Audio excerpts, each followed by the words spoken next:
Welcome. In front of me is a TECNO Spark 10 Pro, and today I will show you how you can copy your contacts from your SIM card to the device.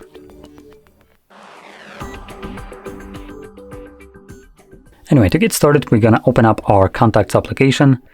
Make sure you open up the standalone version of it, so this one. And in here, you will navigate to the settings.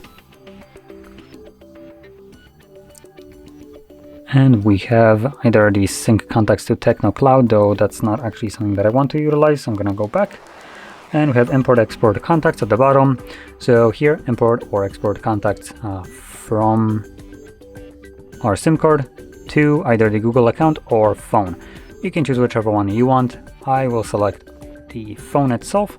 This will then display all the contacts that are located on my SIM card. You can quickly select all of them right here, or manually do this.